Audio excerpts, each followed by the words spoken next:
Assalamualaikum warahmatullahi wabarakatuh.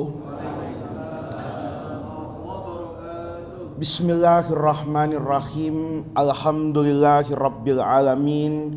Wassalatu wassalamu ala asyrafil anbiya'i wal mursalin wa ala alihi wa sahbihi ajma'in. Amma ba'du. Bapak-bapak, jamaah, hadirin pengajian sekalian, marilah kita buka pengajian kita pada pagi hari ini seperti biasanya dengan membacakan suratul Fatihah. Semoga dengan keberkahan bacaan Ummul Quran ini kita niatkan yang pertama kali untuk diri kita masing-masing. Semoga Allah Subhanahu wa ta'ala senantiasa mencurahkan rahmat, taufik dan hidayahnya kepada kita semua. Kita dijadikan oleh Allah Subhanahu wa ta'ala orang-orang yang mencintai ilmu dan semakin bertambah dan bermanfaat ilmu pengetahuan kita, orang-orang yang mencintai agama dan semakin baik keberagamaan kita kepada Allah Subhanahu wa ta'ala. Dimudahkan semua urusan kita fid dunya wal akhirah. Niat yang kedua, kita niatkan bacaan suratul Fatihah ini untuk kedua orang tua beserta keluarga kita semua. Semoga mereka yang masih hidup diberikan oleh Allah Subhanahu wa ta'ala kesehatan yang baik, kesembuhan dari segala penyakit, rezeki yang halalan thayyibah, umur yang panjang dalam ketaatan kepada Allah Subhanahu wa ta'ala, dimudahkan semua urusan mereka fid dunya wal akhirah.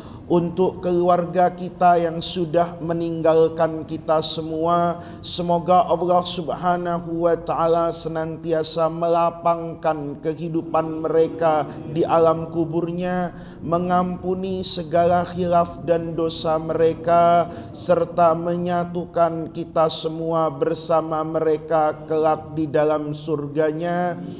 Niat yang ketiga, kita niatkan bacaan suratul Fatihah ini untuk semua orang yang telah berjasa dan berbuat baik kepada kita semua. Semoga Allah Subhanahu wa ta'ala senantiasa menerima amal ibadah mereka serta membalasnya dengan balasan yang berlipat ganda.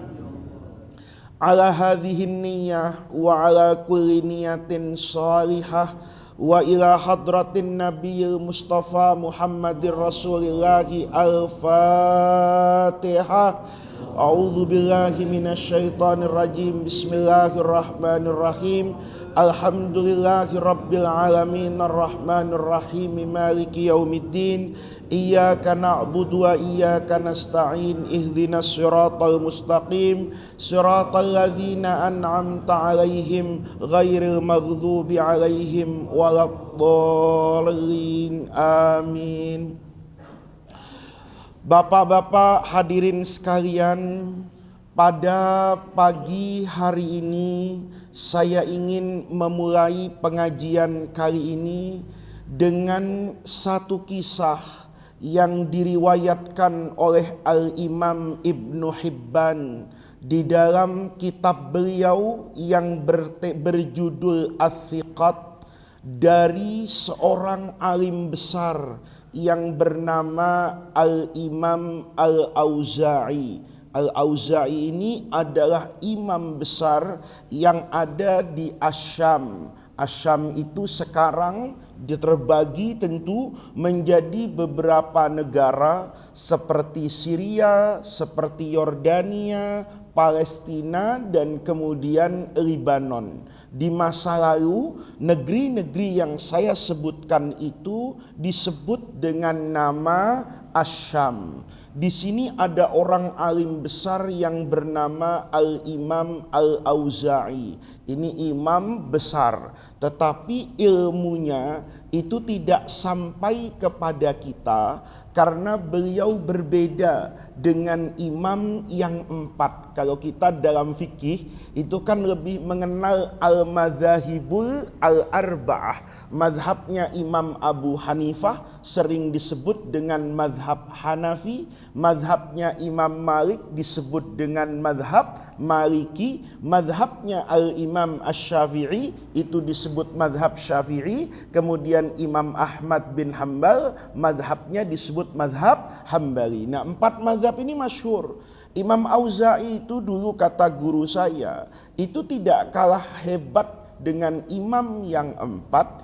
Hanya saja beliau tidak memiliki murid yang tekun dan hebat seperti murid-murid imam yang empat tadi, mencatat, mendokumentasikan, meriwayatkan dan melakukan transformasi ilmiah dari generasi ke generasi sehingga ilmu dari imam yang empat ini sampai kepada kita. Ini pentingnya guru punya murid yang tekun, punya murid yang kemudian mencatat, merekam apa yang ada dari ilmu-ilmu para guru. Tetapi ada beberapa misalnya imam yang tidak kalah hebat, tetapi karena tidak memiliki murid maka ilmunya menjadi apa ini? Hilang. Nah, ini diantaranya adalah Al-Imam Al-Auza'i.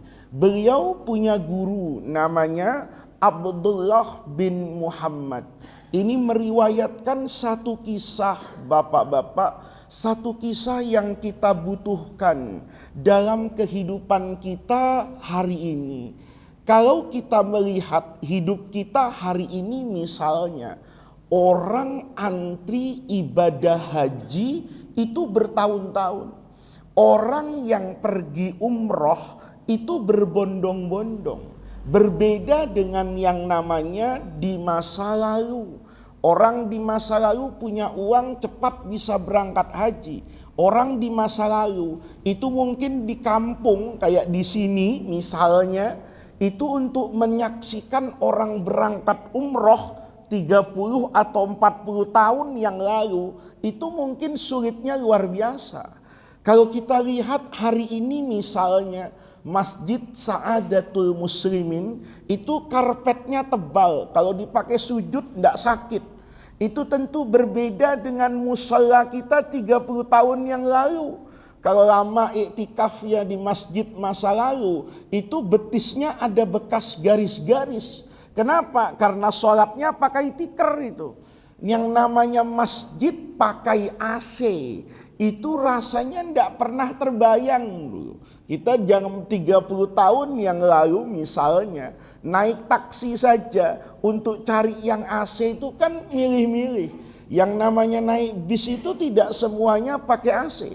Yang namanya naik kereta api itu tidak semuanya pakai AC. Kalau sudah ziarah Wali Songo, itu bis yang parkir biasanya jelek-jelek gitu. Tapi hari ini sarana dan prasarana kehidupan itu terasa jauh lebih bagus dari masa lalu. Tetapi pertanyaannya, kita selalu merasa miskin, kita selalu merasa apa ini? Kurang dalam hidup. Ini apa penyebabnya? Kalau diukur bapak-bapak, dulu itu orang untuk makan daging, untuk makan yang enak, untuk pakai baju yang bagus, itu biasanya nunggu momentum tertentu. Mau beli sarung nunggu lebaran. Ya, hari ini Pak Hermawan pakai jas setiap minggu kita ngaji di sini. Itu menunjukkan apa? Tingkat kesejahteraan itu sebetulnya jauh lebih bagus dari masa lalu. Tetapi orang di masa lalu itu hidupnya lebih tentram. Sekarang itu perasaannya selalu apa ini? Kurang. Apa yang menyebabkan hal ini? Tadi di jalan itu saya baca buku, karena baca buku kan sekarang kitabnya tidak harus dibawa. Kitabnya bisa di-download di dalam handphone misalnya. Itu di dalam kitab Ats-Tsiqat itu, Imam Ibnu Hibban meriwayatkan dari Al-Imam Al-Auza'i. Imam Auza'i ini meriwayatkan dari orang soleh yang namanya Abdullah bin Muhammad. Abdullah bin Muhammad ini meriwayatkan dari seorang tabi'in yang masyhur. Saya sering baca riwayat hadisnya, tapi saya lupa kalau beliau itu pernah punya kisah yang luar biasa. Abdullah bin Muhammad ini meriwayatkan dari tabi'in namanya Abdullah bin Zaid. Ini murid dari sahabat Anas bin Malik radhiyallahu anhu. Itu kunyahnya disebut Abu Kilabah al-Jurmi. Ini adalah tabi'in yang masyhur. Ada yang membaca Abu Kilabah al-Jarmi. Ini tabi'in, muridnya sahabat yang masyhur. Itu ternyata beliau punya kisah yang luar biasa. Abdullah bin Muhammad ini yang meriwayatkan, Abdullah bin Zaid Abu Kilabah ini yang diriwayatkan kisahnya. Abdullah bin Muhammad ini bercerita, pada satu hari saya ini mau pergi ke Mesir dari arah Irak. Tentu mau thalabul ilmi atau mau berjihad, ya. Boleh jadi mau thalabul ilmi atau berjihad membentengi daerah-daerah kaum muslimin, tentu dari invasi kekuatan asing di masa itu seperti bangsa-bangsa Romawi misalnya. Maka kemudian kata Abdullah bin Muhammad ini, saya sampai di pantai, itu diriwayatkan di daerah Arish mau masuk ke Mesir. Ya, nanti bapak-bapak kalau bisa ziarah ke Palestina, ke Masjidil Aqsa, kemudian jalan darat itu masuk ke Mesir, itu akan melihat pantai-pantai yang akan kita lewati di sana. Di sana kata Abdullah bin Muhammad, saya melihat ada orang di dalam kemah di tepi pantai yang sunyi, tidak ada siapa-siapa dan tidak ada apa-apa di tepian pantai itu. Maka kemudian saya mengendap-endap, ingin tahu, kata Abdullah bin Muhammad, sepanjang saya sering melakukan safar, perjalanan, saya belum pernah melihat di daerah pantai ini ada penghuninya. Jadi ini orang biasa melakukan perjalanan. Beberapa kali lewat daerah situ, kata dia, saya tidak pernah melihat bahwa daerah itu adalah daerah yang berpenduduk ramai. Maka kemudian kata beliau, saya mengendap-endap ke dalam apa ini? Kemah. Begitu saya lihat di dalam kemah, itu saya lihat pemandangan yang luar biasa. Ada seorang laki-laki. Seorang laki-laki ini sebenarnya tabi'in Abu Kilabah tadi, yang hidup tanpa kedua tangan, hidup tanpa kedua kaki. Dia hanya memiliki di antara indera anggota tubuh yang membantu hidupnya sebagai manusia, itu cuma punya apa itu? Lidah, mulut yang bersuara. Tangannya ndak ada, kakinya ndak ada, bahkan lebih dari itu matanya buta. Ya, jadi setelah dia lihat, jadi bapak kemah orang dulu itu nggak tertutup pak, cuman atasnya saja yang ada atapnya, tapi dikasih tiang 4 gitu, dia hidup di situ. Kata Abdullah bin Muhammad ini, orang ini tidak ada yang bisa berfungsi anggota tubuhnya kecuali apa itu? Mulutnya aja. Matanya buta, ya kan, kaki nggak ada, tangan nggak ada, hidup dalam kesendirian. Tentu pertanyaan kita, ini orang hidupnya gimana? Bergeraknya gimana? Belum sampai pertanyaan itu dilontarkan oleh Abdullah bin Muhammad, tiba-tiba orang tadi berdoa kepada Allah Subhanahu wa ta'ala. Kata orang tadi, Abu Kilabah sebenarnya dia belum tahu. Kata orang tadi, Allahumma ya Allah, auzi'ni an ahmadaka hamdan ukafi'u bihi syukra ni'matika allati an'amta alayya wa faddaltani ala kathirin mimman khalaqta tafdhila. Doanya singkat ini, kata beliau, Saya sedang mengendap-endap di kemah, saya lihat orang cacat dengan kecacatan yang sangat parah, tidak tersisa dari anggota tubuhnya kecuali mulutnya yang masih bisa berbicara. Tiba-tiba orang tadi berdoa, ya Allah auzi'ni, berikan saya petunjuk, berikan saya ilham, bisikkan di dalam hati saya, an ahmadaka, supaya saya bisa memuji engkau. Ya, memuji engkau itu kan an ahmada, supaya bisa sering mengucapkan alhamdulillah. Saya bisa memujimu dengan satu hamdan, pujian.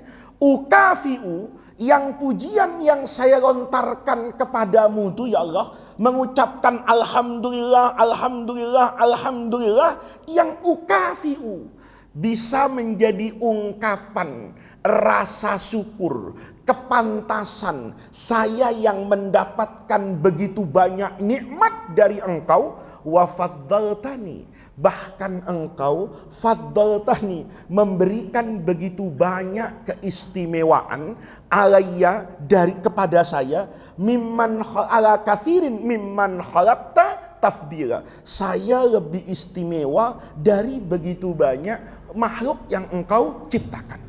Ini yang namanya Abdullah bin Muhammad kaget, Bapak. Bagaimana ndak kaget? Orang tadi bilang, ya Allah, tunjukkan kepada saya, bimbing saya, berikan ilham kepada saya, agar saya bisa mengucapkan hamdalah sebagai ungkapan rasa syukur saya karena mendapatkan begitu banyak nikmat dari engkau.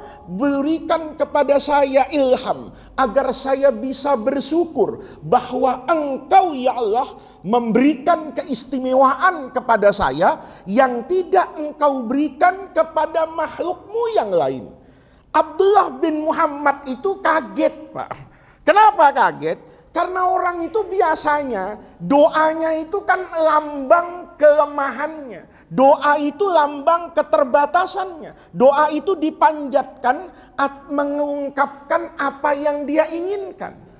Orang jomblo doanya jelas itu kan, Allahumma jodoh, pasti itu ya kan. Kalau misalnya pangkatnya di bawah, Allahumma naik pangkat, kan begitu. Oh ya, mesti itu wakil camat, Allahumma camat, kan begitu kan. Wakil menteri, Allahumma bos saya sakit, kan begitu. Itu kebayang, Pak. Orang tidak punya duit, Allahumma ATM, itu pasti. Orang jalan kaki, Allahumma Yamaha, itu kebaca kok. Ya, semua orang pasti begitu. Orang kalau jelek ya Allahumma bagus. Kalau nggak bagus, mudah-mudahan yang melihat saya katarak jadi ganteng saya, kan bisa jadi begitu. Artinya apa? Doa itu pasti, Pak, melambangkan apa yang kurang dari dalam dirinya. Tapi orang ini punya segala kekurangan, tapi dia merasa lebih dari apa ini? Lebih dari yang lain. Dia, ya Allah, nikmatmu. Abdullah bin Muhammad bilang, nikmat apa? Mata buta, kaki nggak ada, tangan buntung, kalau kata orang betul. Mau ngapain gitu? Nikmat apa? Maka Abdullah bin Muhammad itu memberanikan diri itu masuk ke dalam apa ini? Ke dalam kemah tadi.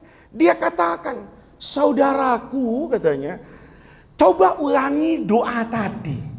Mau dapat apa ini? Doa yang ajib, kata dia ini. Nggak sesuai dengan apa ini? Dengan kondisinya. Maka orang buta tadi itu, yang buntung, yang tidak punya kaki, itu ngomong, doa yang mana? Doa yang baru kau ucapkan. Oh, Allahumma auzi'ni an ahmadaka hamdan ukafi'u bihi ni syukra ni'matika allati an'amta alayya wa faddaltani ala kathirin mimman khalaqta tafdila. Kata orang tadi, itu doanya. Orang tadi bilang, saya terus terang Tuan, kaget dengan doa Tuan tadi. Kata orang tadi yang cacat secacat-cacatnya, apa yang kamu kagetkan? Ya ini kan doa yang aneh. Kata orang tadi, apa anehnya? Dijawab sama Abdullah bin Muhammad, ya aneh lah. Yang pertama, engkau katakan, saya ingin mengucapkan hamdalah karena saya ingin mensyukuri nikmat Allah. Pertanyaannya, kata Abdullah bin Muhammad, kepada Abdullah bin Zaid ini, nikmat apa yang Allah berikan kepadamu? Yang kedua, wa faddaltani, engkau ya Allah, kata Abdullah bin Zaid ini, tabi'in ini, engkau ini telah mengistimewakan saya dari banyak orang. Pertanyaannya, kalau dia kaya jelas, ya Alhamdulillah Allah memilih saya, mengistimewakan saya punya duit orang lain tidak punya. Kalau orang jadi orang alim, mesti ya Allah, Alhamdulillah engkau istimewakan saya, punya ilmu, ngajar di masjid, datang belakangan, ya kan, duduk paling depan, datang belakangan, makannya paling banyak, kan begitu toh, datang belakangan tapi ditunggu orang, itu kan ada namanya apa itu? Keistimewaan. Orang punya pangkat ya istimewa betul. Orang misalnya punya rumah yang bagus, istimewa. Orang punya anak, istimewa. Kalau kamu tuh istimewanya apa? Kata Abdullah bin Muhammad. Kata Abdullah bin Zaid, mahlan. Kalau ngomong tuh jangan nyerocos. Gitu. Jangan orang tuh ngomong nggak pakai apa ini? Pikiran. Ya kan kita selalu nyablak aja, ngomong dipikir dulu. Kata Abdullah bin Muhammad, ya saya nggak nyablak, saya nggak nyerocos, saya ngomong dulu saya pikirin. Kata Abdullah bin Zaid, lu nggak ada pikirannya. Nggak ada pikirannya gimana? Kamu mengatakan begitu banyak nikmat Allah yang Allah berikan kepadamu, sementara saya tidak melihat ada satu nikmat Allah apapun yang nempel pada dirimu. Engkau katakan, ya Allah, Alhamdulillah engkau mengistimewakan saya dari begitu banyak ciptaanmu. Saya tidak melihat apa istimewamu. Dulu ada zaman saya SMP dulu, kan ada pelari Amerika namanya Carl Lewis, itu kan hebat banget itu ya, dengan Ben Johnson, itu keren itu. Yang satu tinggi ya, orang Amerika, kakinya panjang. Yang satu gempal, orang Kanada, kakinya pendek. Tapi larinya dua-duanya itu rekor dunia 100 meter, Pak. Dia bisa lari 100 meter, Ben Johnson itu kurang dari 9 detik, Pak. Jadi kalau Bapak ngitung 1, 2, 3, 4, 5, 6, 7, itu dia udah sampai 100 meter, Pak. Nah, kalau kita ya coba aja nanti lari di jalanan, berapa akan sampai? Saya pikir istimewa betul orang ini. Apa istimewanya? Yang satu, Allah kasih kakinya panjang. Mungkin kita jalan 3 langkah, dia baru 1 langkah. Kakinya panjang. Yang satu itu entah bagaimana badannya gempal, tapi cara dia lari itu luar biasa. Berarti punya keistimewaan. Ya kalau ini apa istimewanya? Jalan tidak bisa, bergerak harus dengan bantuan orang. Kata Abdullah bin Muhammad, mohon maaf, doa itu Tuhan, doa yang ajaib. Tidak ada nikmat Allah yang saya lihat nempel kepadamu, tidak ada keistimewaan yang melekat pada dirimu, tetapi kamu bersyukur kepada Allah Subhanahu wa ta'ala. Kata Abdullah bin Zaid tadi, jangan ngomong, jangan nyerocos, pikir dulu kalau ngomong. Kata orang tadi, seperti saya katakan, sudah saya pikirin, oh nggak ada apa-apa. Kata Abdullah bin Zaid, kamu kalau ngomong tuh pikirkan. Seandainya kata dia, hari ini ada halilintar yang berbunyi keras, menyambar-nyambar api langit ini, kemudian mengenai diri saya pasti terbakar. Alhamdulillah sudah ribuan halilintar itu menyala-nyala di atas saya tidak pernah mati kesamber petir. Itu nikmat dari Allah Subhanahu wa ta'ala. Kata dia, kita ini hidup di mana ini? Di tepi pantai.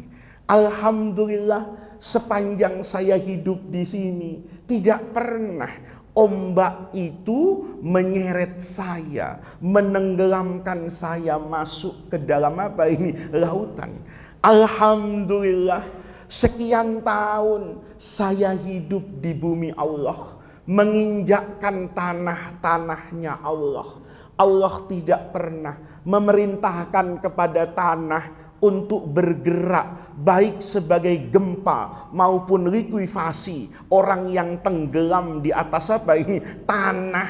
Bapak-bapak, Jangan pikir orang itu harus tenggelam di laut. Ya, dulu kita dikasih ujian sama Allah itu, dikasih peringatan di Palu.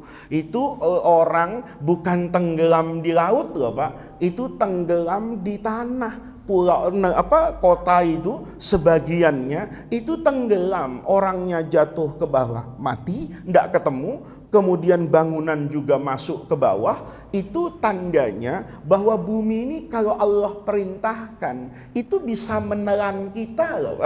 Alhamdulillah, kata Abdullah bin Zaid, bumi tidak pernah Allah perintahkan untuk apa itu? Untuk menelan saya. Kata beliau, lihat langit itu, Allah tinggikan bighairi amadin, tidak ada apanya itu, tiangnya. Tapi alhamdulillah belum pernah ada orang mati karena ketimpa apa ini? Langit.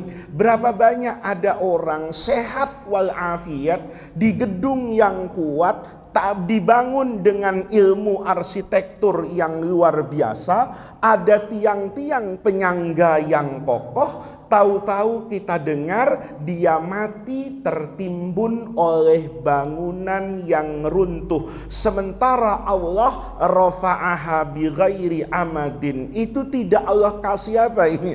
Tiang. Tapi Allah tidak pernah mematikan orang jatuh mati karena kejatuhan apa itu? Langit. Ini kalau disebut sama dia ini luar biasa Pak cerita ini. Disebut satu-satu nikmat lah. Bapak bayangin sendiri. Kata orang tadi Allah kirim angin. Alhamdulillah angin itu tidak menerbangkan saya. Seandainya kita diterbangin oleh angin, apalagi yang sarungan kayak begini, tahu-tahu anginnya kenceng, kita mungkin udah gak berani keluar rumah Pak. Kenapa? Ya angin luar biasa. Alhamdulillah kita tadi kesini sarungan aman, ada yang gak pakai gesper, ya gak melorot, padahal ada apanya itu? Ada angin. Itu disebut semuanya oleh orang yang namanya Abdullah bin apa ini? Bin Zaid. Maka Abdullah bin Muhammad tadi ngangguk-ngangguk. Iya betul ya, ada begitu banyak nikmat yang harus saya syukuri. Ketika hujan saya tidak mati karena banjir.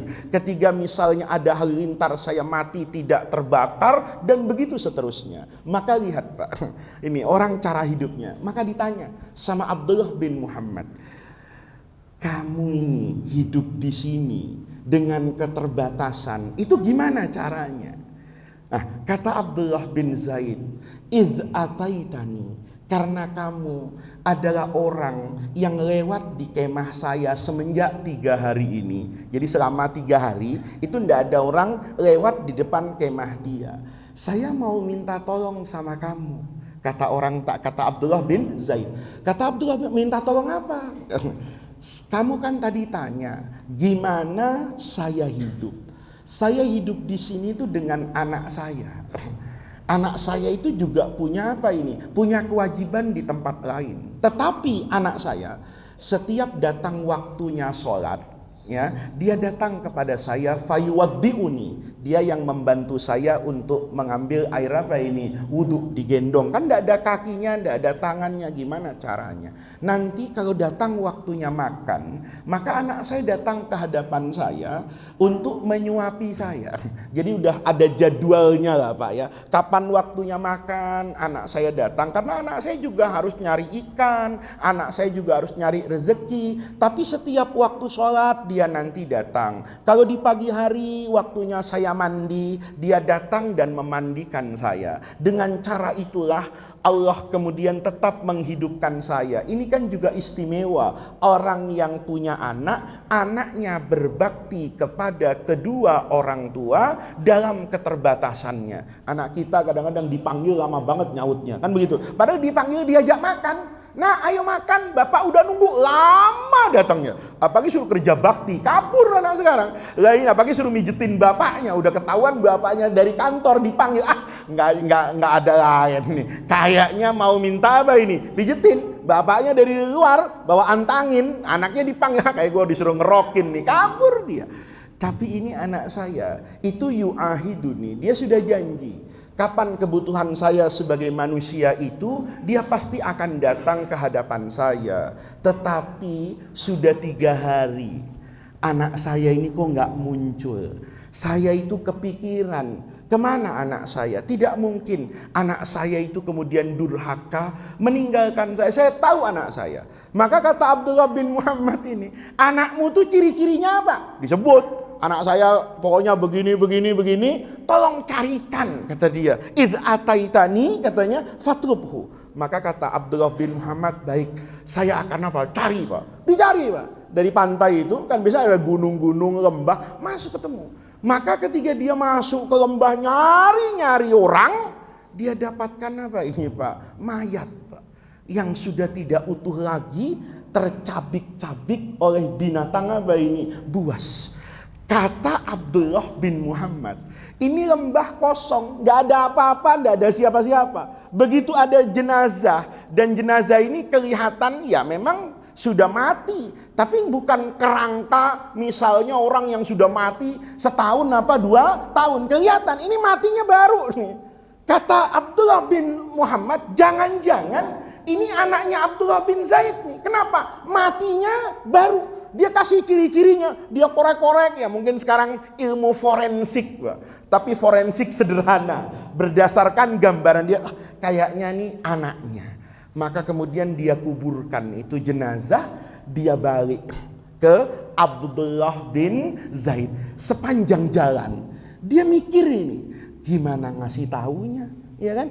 Ini kan satu-satunya sarana dan prasarana supaya Abdullah bin Zaid ini, Abu Kilabah al-Jurmi ini bisa hidup kan dengan bantuan siapa itu? Anaknya. Kalau anaknya nggak ada, lalu siapa nanti yang akan merawat orang tuanya dengan segala keterbatasannya, dengan kekurangan apa yang ada di jasmaninya? Siapa? Mikir dia. Nyampaikannya juga gimana, kata dia. Maka sepanjang jalan dia mikir, dia ingat kisahnya Nabi Ayyub alaihi salam. Ini juga pelajaran buat kita. Kalau ngasih tahu orang itu ada caranya. Jangan teriak-teriak. Wah, mati anak lo. Teriak dari jalan kan kaget orang tuh tanpa muqaddimah gitu loh. Ini diajarkan loh, Pak. Diajarkan. Ini keluar sedikit supaya ingat ini. Dulu sahabat Anas bin Malik, ya, Anas bin Malik, ibunya namanya Ar-Rumaisa. Nanti ya ayahnya ini sahabat Anas bin Malik, ibunya itu nanti nikah lagi. Nikah lagi dengan Abu Talha setelah ayahnya meninggal. Kemudian punya adik lah, Pak. Adiknya kecil itu cakep gini-gini, meninggal. Ayahnya sedang bepergian. Begitu ayahnya pulang, itu nggak langsung dikasih tahu. Beh, adek mati. Kaget betul, belum ngapa-ngapain, adek langsung apa ini? Mati. Kita sering begitu tuh. Apa istri kadang-kadang suami masih keringetan, masih pusing, udah bang kontrakan 3 bulan loh belum. Wah, ini namanya etikanya nggak bagus sih. Itu cara ngasih taunya itu bagus banget. Ibunya itu datang, suaminya dibiarkan mandi, bersih, makan, semua hajatnya orang yang baru datang tuh dipenuhi.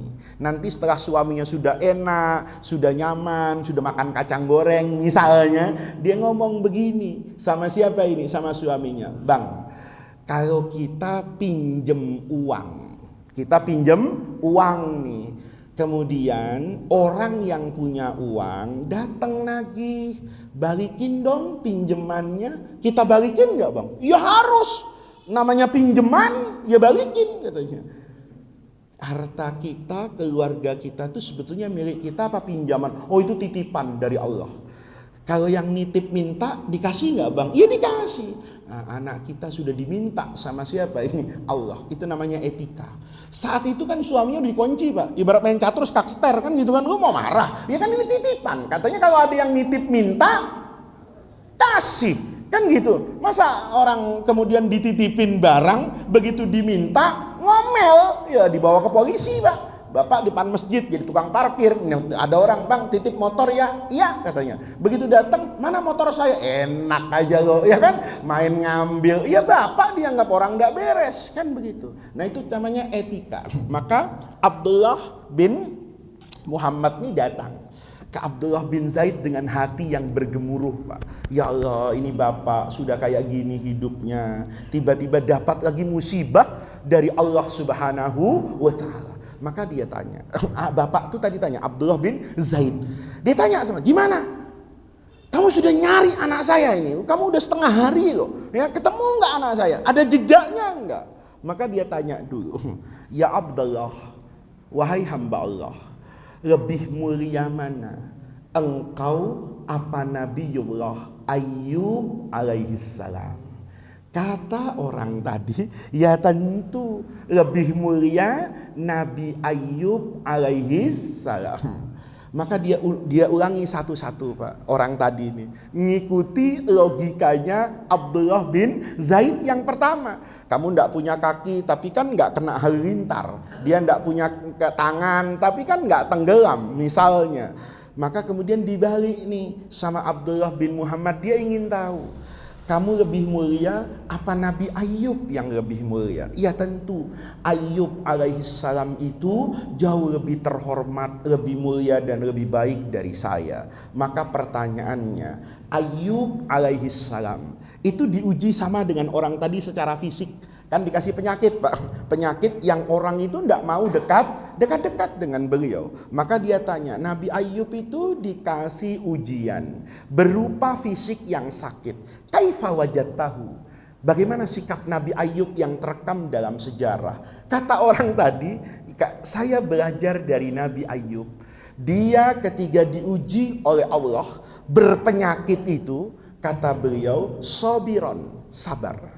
Kemudian syakiran, bersyukur. Bukan cuma bersyukur, hamidan. Nih Pak, ya. Ini orang kalau bisa tiga nih, sabiran, syakiran, hamidan, itu orang hebat, Pak. Kalau Bapak keluar masjid, sendalnya hilang, alhamdulillah, enggak pakai marah, itu orang enak, Pak. Oh, Bapak ke rumah itu misalnya sampai di rumah, bayangin mau sarapan nasi goreng, tahu-tahu buka nggak ada apa-apa. Ya, kalau singkong masih lumayan, ya kan nggak ada apa-apa, piring kosong. Alhamdulillah, nggak ada nasi goreng, masih punya piring. Berapa banyak orang sudah nggak punya nasi, nggak punya piring. Sabiron, syakiran, hamidan. Alhamdulillah, Allah masih menjadikan saya orang yang punya piring. Berapa banyak orang yang tidak bisa makan dan nggak punya piring. Kata siapa ini? Kata Abdullah bin Zaid, saya dapatkan Nabiullah Ayyub itu sabiran, syakiran, hamidan, diuji sama Allah dengan penyakit.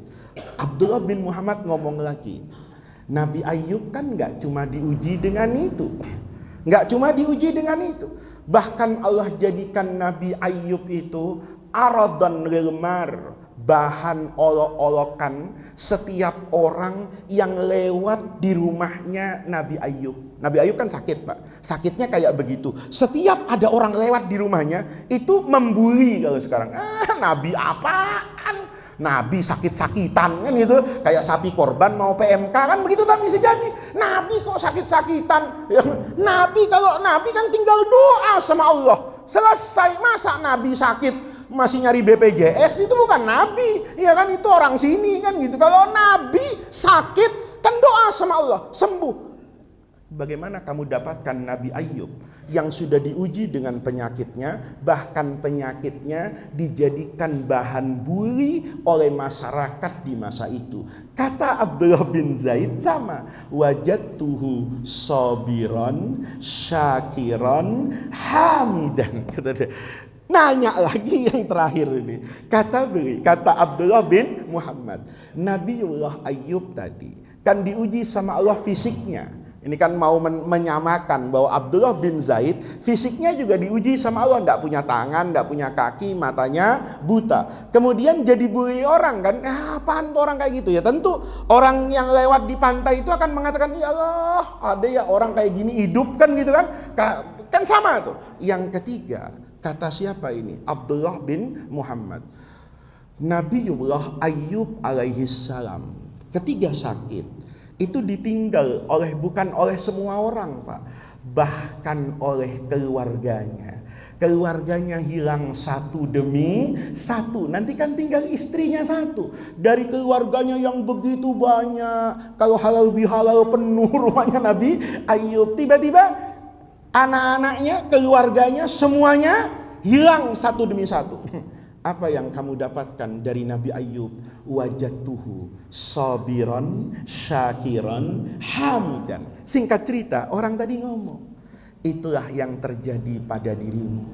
Kamu sekarang sakit dalam kesendirian, anakmu saya temukan sudah jadi mayat yang tergeletak dimakan oleh binatang buas. Kalau kita nangisnya udah, teriaknya itu luar biasa, Pak. Orang tadi tenang ngomong gini sama Abdullah bin Muhammad tadi, Abu Kilabah itu. Apa kamu bilang?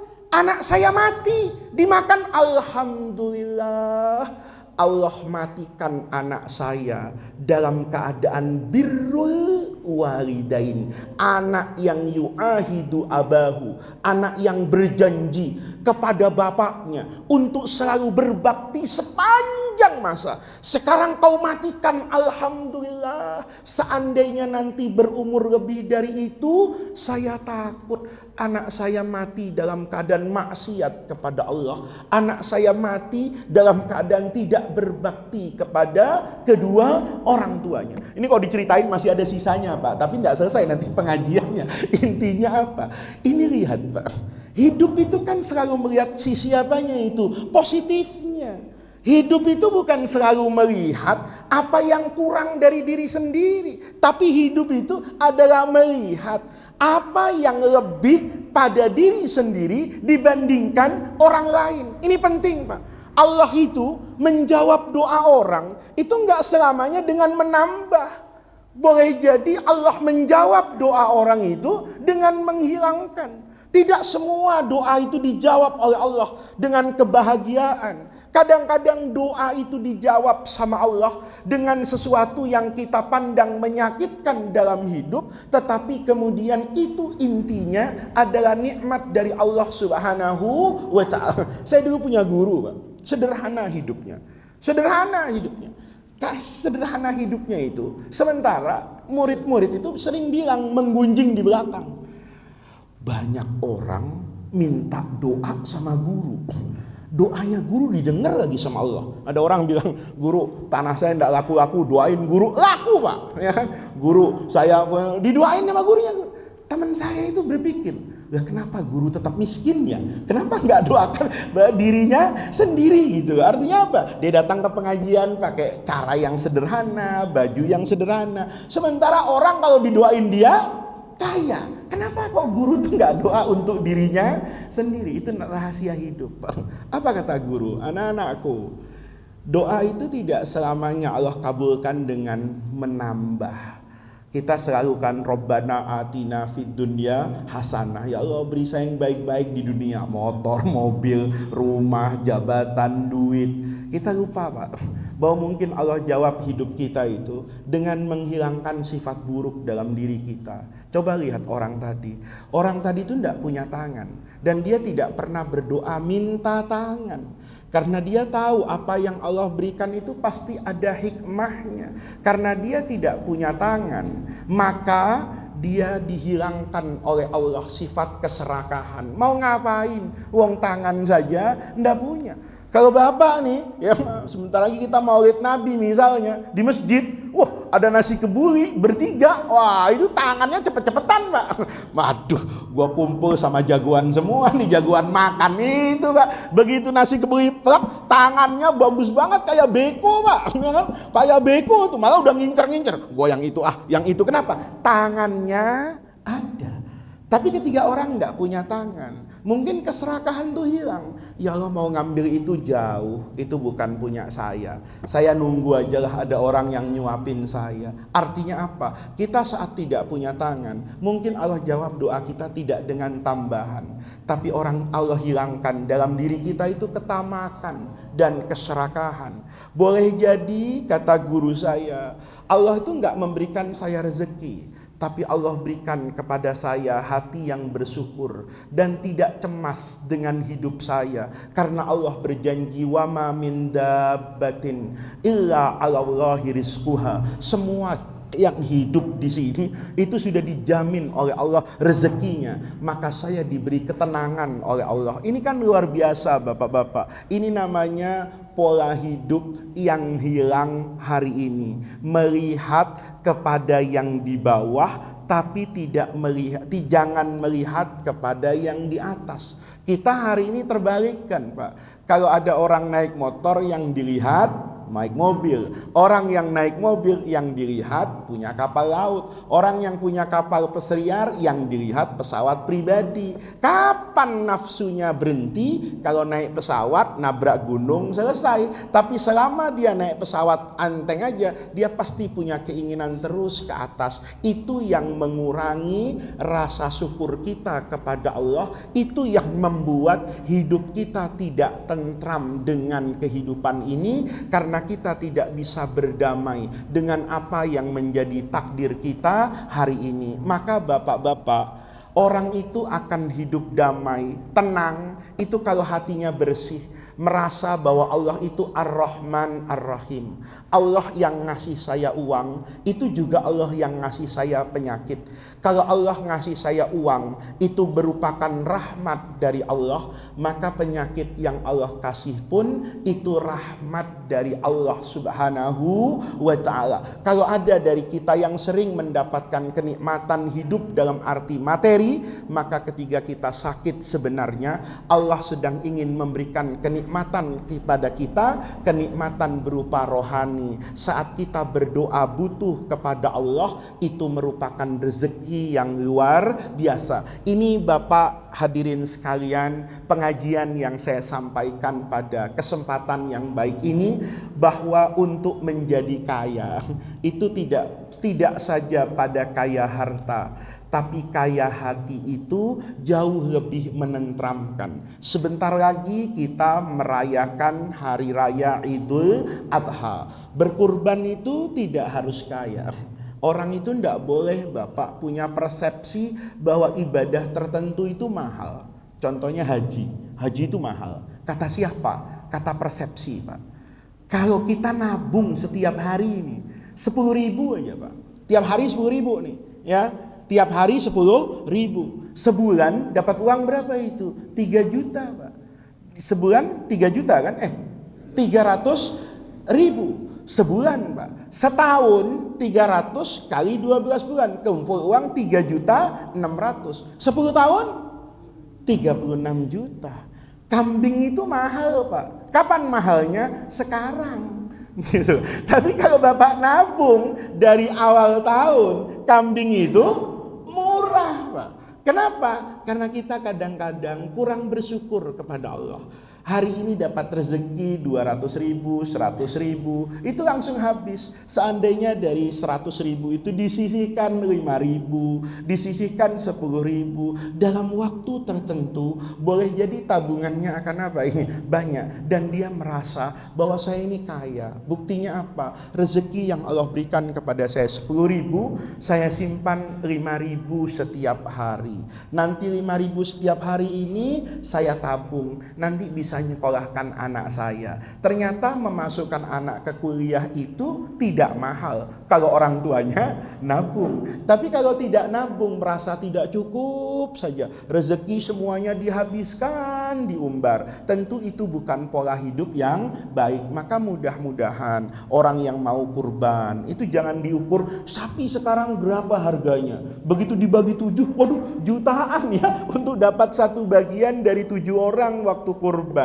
Nah itu enggak gitu juga. Seandainya kita mempersiapkan diri kita untuk kurban sebagaimana kita mempersiapkan diri kita untuk lebaran. Lebaran kan disiapin tuh, Pak, bukan puasanya, Pak. Lebaran tuh ngitung dia. Oh, gua THR-nya segini, gaji segini. Oke, jahit baju kan gitu kan. Oke, ganti hordeng kan begitu kan. Oke, rumah dicat, kita siapin, Pak. Kenapa kita bisa waktu lebaran cat rumahnya bagus, gordennya baru? Karena semuanya dipersiapkan. Yang terakhir, mumpung masih ingat di masjid ini, sekarang banyak hewan kurban yang kena penyakit mulut dan kuku. Itu sah apa tidak untuk dijadikan korban? Kuncinya cuma satu, Pak. Selain umur ya, umur binatang itu harus, Pak, jangan gemuk-gemuknya aja, ya kan? Tapi juga ada satuan umurnya. Kalau domba yang besar itu umurnya setahun, masuk tahun ke berapa?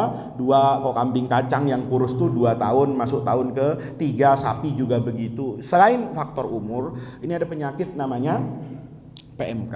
Sah atau tidak sah hewan kurban itu, yang paling pokok adalah penyakit itu tidak memberikan dampak kepada dagingnya. Dagingnya itu dalam artian apa? Dulu Nabi melarang loh, kambing yang pincang, ya, kambing yang matanya satu, jangan 2, 1 aja enggak boleh. Pertanyaan kenapa? Masa iya sih mata 1 doang diukur-ukur? Oh iya, kata Nabi. Karena boleh jadi kalau matanya 1 enggak melihat, rumput yang bagus di sebelah sini dia enggak ngelihat tuh. Karena enggak ngelihat ada rumput, dia enggak ngapain tuh? Enggak makan. Temennya matanya 2, ya kan? Mana matanya terang-terang banget, tahu mana rumput mana kerdus kan gitu kan. Nah, dia begitu lihat, oh ada rumput sono, dia lari ke sana makan. Yang ini nggak makan. Gemukan yang mana? Yang 2 makan. Kakinya pincang, ya kayaknya tukang sop kaki juga nggak ngukur-ngukur amat panjangnya kaki kambing misalnya. Tapi kata Nabi, kalau yang 1 kakinya pincang, yang lain kakinya normal, begitu jalan ke rumput, duluan yang mana? Duluan yang kakinya normal. Yang ini dapat belakangan, kayak panitia maulid kan gitu kan. Orang makan dulu, sisanya banyak, alhamdulillah bisa bungkus ke rumah. Tahu-tahu untuk jemaah kurang, panitia ya udah terima nasi, udah makan, jangan gua tamu aja belum, kan begitu. Nah, yang kayak gitu tuh kayak kambing yang kakinya apa itu pincang. Jadi ini bapak-bapak, kalau sekedar kukunya nih, mulutnya makannya banyak tapi ngiler, maaf ya bukan jorok ya kan, gitu keluar kayak gitu, maka hukum binatangnya tetap apa itu sah untuk dipakai berkurban. Tinggal nanti tanya sama dokter hewan, bukan tanya sama saya. Kalau ada orang penyakitan, ada sapi penyakitan kayak gitu, saya makan dagingnya nular nggak? Kata dokter hewan, enggak ada Pak penyakit yang itu nular sama orang. Maka boleh dipakai untuk kurban selama penyakit. Tapi kalau nanti dia sakit mulut, ya misalnya kayak orang sariawan Pak, kan jadi kurang makan tuh, ya kan? Terus karena banyak airnya dia jadi nggak makan. Terus kita lihat ini berat badannya tidak sesuai dengan ukuran sapi normal menurut ilmu kesehatan sapi. Nah, gitu Pak. Jadi kalau sapi umurnya segini ditimbang beratnya segini rata-rata. Misalnya ini harusnya beratnya antara ya 300 sampai 500 kg. Gara-gara kena PMK, tahu-tahu dia kurus sendirian, Mbak. Kayak sapi kurang gizi gitu loh. Nah, yang ini tentu tujuan utamanya sudah tidak sesuai. Makanya Bapak lihat dalam fikih, kambing yang dikebiri itu khilaf, kan berkurang fungsinya. Tapi kata ulama, dia kalau dikebiri itu jadi gemuk. Walaupun saya ini gemuk karena nggak kebiri, bapak-bapak jawab, Ustadz jangan-jangan Ustadz kebirian. Enggak, kambing itu kalau dikebiri itu badannya jadi besar. Nah, ketika itu kan kurang fungsinya kan. Tapi kata ulama sah afdal, karena tujuan orang nyembelih hewan itu adalah dagingnya. Soal dia bandot ya, punya anak banyak itu nggak ada urusan itu ya. Nah, ini sekedar mengingatkan bapak-bapak bahwa sebentar lagi ada syiar Islam. Bapak-bapak yang punya uang, ingat loh, hukumnya bukan cuma sunnah itu, tapi sunnah muakkadah. Bahkan Nabi bilang yang punya uang, yang bisa jalan-jalan ke Bandung, buang uang setiap akhir pekan sama keluarganya ratusan ribu, tapi kalau dimintain korban merasa miskin, ya, kata Nabi jangan deket-deket sama masjid kita. Artinya itu adalah dorongan untuk berkurban. Ya, orang yang tidak bisa kurban, ya nggak apa-apa. Ya, Bapak tanya, boleh nggak Pak Ustadz korban pakai ayam? Ya nggak boleh kalau korban pakai ayam. Tapi kalau sedekah, nih kan dalam riwayat hadis, sekalipun itu sanadnya dhaif Bapak, tapi ulama mengatakan di hari raya Idul Adha itu nggak boleh Pak. Ada orang nangis karena nggak bisa makan enak itu. Ya, jadi bapak tuh harus punya perasaan. Kalau nanti bakar-bakar sate, lihat ada anak yatim nggak dapat, Pak. Wah, bahaya itu ya. Bapak enak-enakan membakar sate, nanti dibakar di akhirat sama Allah itu. Kalau ada orang jadi bapak, kalau nggak bisa beli seekor kambing, uangnya nggak cukup, Pak Ustadz. Karena kambing harganya 4 juta, tapi saya punya uang, Pak Ustadz, lebih nih 1 juta. Ke pasar beli daging, ya kan? Sedekahkan sama anak yatim, fakir, miskin, bukan sebagai kurban, tapi takarrub kepada Allah. Saya bisanya ayam, Pak Ustadz, sembelih ayamnya, bikin opor, ayamnya 2, kentangnya 1 karung, kan begitu kan lumayan tuh kan, airnya 1 ember, bagi sama orang dapurnya. Soal pahala itu Allah yang menentukan, tapi soal fikih pakem, Pak. Kambing 1 orang, sapi 7 orang, itu pakem, nggak boleh. Terus bikin ijtihad baru di masjid, kambing ayam, nggak bisa. Kalau kurban ada aturannya, tapi pahala bukan saya yang nentukan. Belum tentu yang nyembelih sapi itu di mata Allah itu lebih besar pahalanya dari yang nyembelih ayam. Pahala itu bukan haknya ustadz untuk ngomong, ya kan? Kalau bapak nanya sama saya, sholat saya sah apa enggak, saya jawab, Pak. Tapi kalau bapak nanya, Pak Ustadz, sholat saya diterima apa enggak? Saya juga nggak tahu, Pak, sholat saya diterima apa enggak. Nerima nggak terima itu nggak boleh, itu haknya Allah. Nggak boleh biar kiai habib menentukan, wah lu ikhlas, lu nggak bisa. Ikhlas yang tahu cuman Allah. Tapi syarat hukumnya itu jelas. Ini bapak-bapak yang saya sampaikan sebentar lagi, nanti di awal Juli itu bapak jangan lupa, bukan cuman masuk awal Juli itu, tapi masuk yang namanya Al-Ashrul Awail. Ada 2/10. Yang satu Allah taruh di akhir, namanya akhir Ramadan. Ada Lailatun yang namanya Lailatul Qadar. Nanti ada Al-Ashrul Awail dari bulan Zulhijjah. Tidak ada amalan yang lebih Allah cintai dalam hadis Bukhari itu melebihi amalan yang bapak kerjakan pada 10 awal bulan Zulhijjah. Pahalanya kata Nabi tidak akan bisa disamai kecuali oleh orang yang dahulu belain saya dan mati di perang Badar. Coba nih. Jadi besok bapak masuk Al-Ashrul Awail. Nih lihat nih kalendernya nih. Ada kalender gajian, ada kalender pahala, gitu loh. Kalender gajian tuh bulan Juli, ya. Kalender pahala bulan Hijriah. Ini kalender yang ada gajian aja. Lihat nih kapan. Nih hilal juga dengerin, Kementerian Agama ngumuminnya kapan. Ini kalau Ramadan semuanya jadi kiai. Ada hilal nggak?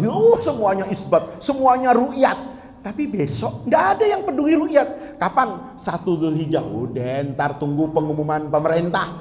Tapi kalau Lebaran semuanya peduli. Padahal sama, Pak. Padahal sama. Untuk bapak dapat pahala yang saya ceritain tadi, kan harus masuk tanggal 1 Zulhijjah sampai nanti puasa Arafah, sampai nanti puasa Tarwiyah. Jadi mudah-mudahan nanti di bulan Zulhijjah itu kita semua diberi oleh Allah Subhanahu wa taala taufik dan hidayah untuk maksimal dalam beribadah, bertemu dengan ridho Allah Subhanahu wa taala, menjadi tawassul dan wasilah kita untuk mendapatkan khairat dunia wal akhirah. Mudah-mudahan hadirnya kita di majelis ini semakin meneguhkan keimanan, keislaman serta keihsanan kita untuk lebih bersyukur atas nikmat yang Allah berikan. Mudah-mudahan nanti Allah berikan kepada kita sifat-sifat sabiran, syakiran, hamidan, agar kehidupan kita menjadi kehidupan yang diridhai oleh Allah Subhanahu wa taala. Rabbana atina min ladunka rahmah wa hayyi lana min amrina rasyada. Allahumma la tahrimna khaira ma indaka li syarri ma indana. Kurang lebihnya saya mohon maaf. Assalamualaikum warahmatullahi wabarakatuh.